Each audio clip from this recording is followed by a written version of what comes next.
दोस्तों नमस्कार। आज का टॉपिक है मौलिक अधिकार यानी कि फंडामेंटल राइट्स। ये संविधान के भाग 3 में पार्ट 3 भाग 3 में आर्टिकल 12 से 35 में इनको दिया गया है। संविधान में जो जगह दी गई है मौलिक अधिकारों को वो भाग 3 आर्टिकल 12 से 35 में इनको रखा गया है। अगर देखें मौलिक अधिकारों के बारे में पहली बार जब हमारे स्वतंत्रता आंदोलन चल रहे थे उस टाइम पे नेहरू रिपोर्ट 1928 में मौलिक अधिकारों के बारे में बताया गया था।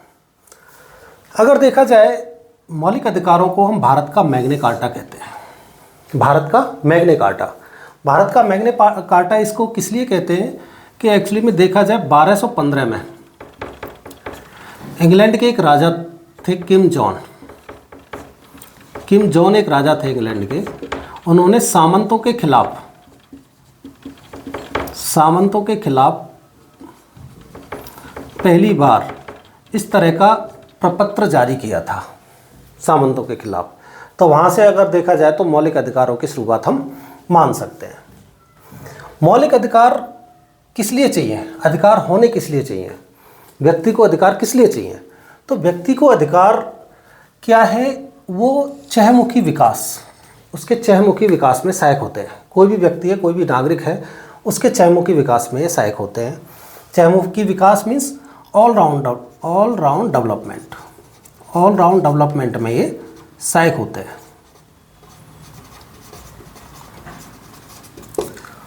ऑल राउंड डेवलपमेंट में चहुमुखी विकास में कौन कौन से, भौतिक यानी कि फिजिकल, बौद्धिक यानी कि इंटेलेक्चुअल विकास, नैतिक मीन्स मोरल, और आध्यात्मिक स्पिरिचुअल विकास में ये सहायक होते हैं। ये चार हैं, भौतिक, बौद्धिक, नैतिक और आध्यात्मिक। इन चारों का विकास व्यक्ति का ये करते हैं, व्यक्ति का विकास होता है इनसे। तो अधिकार इसलिए ज़रूरी है। तो अगर देखा जाए अधिकार होते किस लिए, क्या काम करते हैं, ये एक तरह से देखा जाए राजनीतिक लोकतंत्र के आदर्शों की उन्नति इनसे होती है। जो हमारा लोकतंत्र है उसकी उन्नति इनसे होती है। दूसरा, ये व्यवस्था बनाए रखने में सहायक होते हैं। किसी भी राज्य, किसी भी राष्ट्र की व्यवस्था बनाए रखने में अधिकारों का बहुत बड़ा योगदान होता है। दूसरा, तानाशाही को मर्यादित करते हैं। तानाशाही में सरकार ऐसा ना हो कि तानाशाही के रूप में आ जाए, तो क्या होता है कि उसको ये मर्यादित करने का काम करते हैं। चौथा क्या होता है, कानून की सरकार बनाना। मौलिक अधिकार हमें क्या एक तरह से देते हैं, कानूनों की सरकार बनाना, ना कि व्यक्तियों की सरकार नहीं होनी चाहिए, कानून की सरकार होनी चाहिए।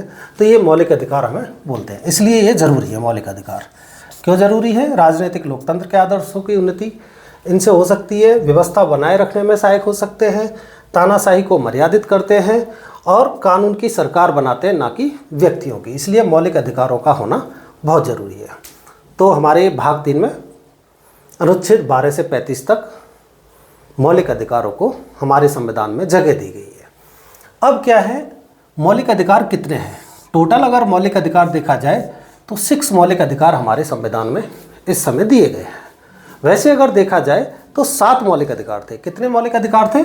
अगर जो मूल संविधान की बात करें, जब मूल संविधान में 7 मौलिक अधिकार थे, 7वां कौन सा था? संपत्ति का अधिकार। कौन सा था? संपत्ति का अधिकार। ये पहले आर्टिकल 31 में रखा हुआ था। किस आर्टिकल में?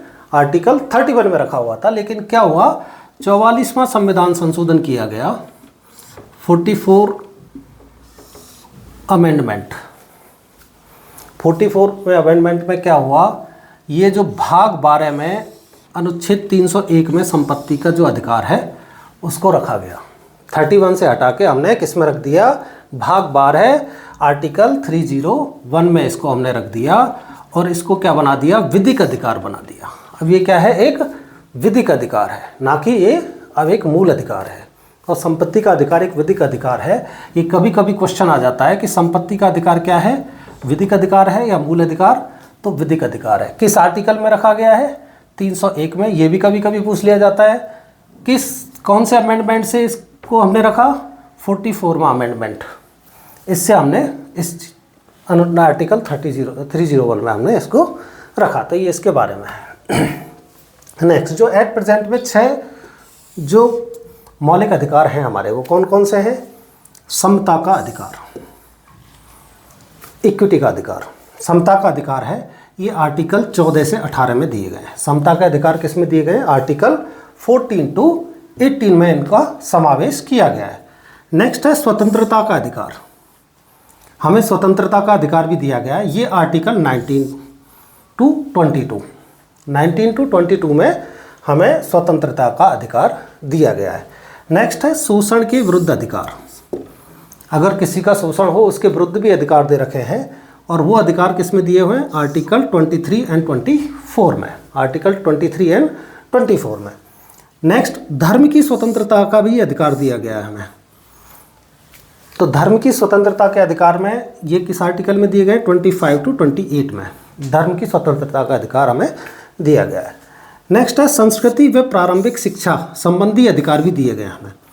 हम अपनी संस्कृति जैसी चीज़ें या प्रारंभिक शिक्षा किस भाषा और किस में करना चाहते हैं उसके भी अधिकार दिए गए हैं। ये है आर्टिकल 29 to 30 में, 29 and 30। नेक्स्ट है सार्वभौमिक उपचारों का अधिकार। सार्वभौमिक उपचारों का अधिकार आर्टिकल 32 में दिया गया। किस में दिया गया? आर्टिकल 32। अगर इसको देखा जाए तो जो हमारे डॉक्टर भीमराव अंबेडकर हैं, जिन्हें हम आधुनिक मनु की संज्ञा भी देते हैं, डॉक्टर भीमराव अंबेडकर, आधुनिक मनु की संज्ञा दी जाती है, इनको नोट करने की चीज़ है।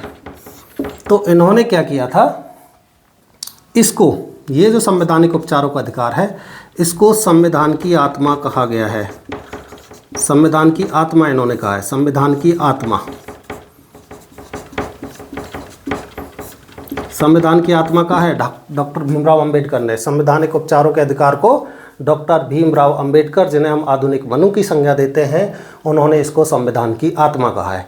अब आता है क्वेश्चन कभी कभी कि संविधान की आत्मा क्या है। अगर पूछा जाए उसमें संविधान की उद्देश्य का या प्रस्तावना लिखा हो, उद्देश्य का लिखा हुआ हो, उद्देश्य का, और ये भी लिखा हुआ हो संवैधानिक उपचारों का अधिकार, संवैधानिक उपचारों का अधिकार, उपचारों का अधिकार, अगर ये दोनों दिए गए हैं और ओनली पूछता है संविधान की आत्मा कौन सी है, तो आप क्वेश्चन का जो आंसर टिक करोगे वो होगा उद्देश्य का या प्रस्तावना या प्रेमबल, जो भी इंग्लिश वाले प्रेमबल, वो होगा उद्देश्य का। अगर पूछा जाए कि डॉक्टर भीमराव अंबेडकर ने किसको संविधान की आत्मा कहा है, उसमें उद्देश्य का भी हो और संवैधानिक उपचारों का अधिकार भी, दोनों ऑप्शन दिए हों, तो उसमें आप ये संवैधानिक उपचारों के अधिकार या सार्वभौमिक उपचारों का अधिकार, इसको आप टिक करोगे, इसको चुनोगे। तो ये नोट करने की चीज़ है। अब देखते हैं अनुच्छेद 12। पहला आता है हमारा अनुच्छेद 12, 12 से 35 दिए गए। अनुच्छेद 12 में राज्य के बारे में बताया गया है, राज्य में किस किस चीज़ को शामिल किया गया है। तो राज्य के अंतर्गत संघीय सरकार को भी शामिल किया गया, भारत की संसद को भी शामिल किया गया, राज्य सरकार को भी शामिल किया गया है, नगर पालिकाएँ, पंचायत, जिला बोर्ड, LIC, ONGC, ये जितनी भी चीज़ें हैं और भी हैं, ऐसा नहीं हमने कुछ ही लिखी है, इनको हम राज्य के बारे में, राज्य इनको बताया गया है कि ये चीज़ राज्य है। तो नेक्स्ट क्या है, अनुच्छेद 13, राज्य के बारे में क्यों परिभाषा दी गई है। क्या होता है कि ये व्यक्ति की जो स्वतंत्रता है या अधिकार हैं उनको कम करते हैं या ज़्यादा करते हैं, ये प्रभावित करते हैं उन चीज़ों को, इसलिए पहले राज्य की परिभाषा दी गई है। अनुच्छेद 13 क्या करता है, जो मूल अधिकार जो हैं हमारे, जो मूल अधिकारों से असंगत या उनके अल्पीकरण, उनको अगर हम कम करने की कोशिश करें, कितनी जो भी विधियां होंगी उसको कम करने की, चाहे राज्य सरकार बनाए, चाहे आपकी भारत सरकार बनाए, चाहे कोई भी जो नगर पालिका हैं, पंचायत हैं, या LIC है, या ऐसी कोई कंपनी जिसमें बहुत से लोग काम करते हैं और वो राज्य की श्रेणी में आती है, स्टेट की श्रेणी में आती है, अगर वो इस तरह के कोई कानून बनाते हैं जो मौलिक अधिकारों से असंगत हैं और उनके अल्पीकरण करने वाली विधियां बनाते हैं, तो वो सारी विधियां शून्य होंगी। क्या होंगी?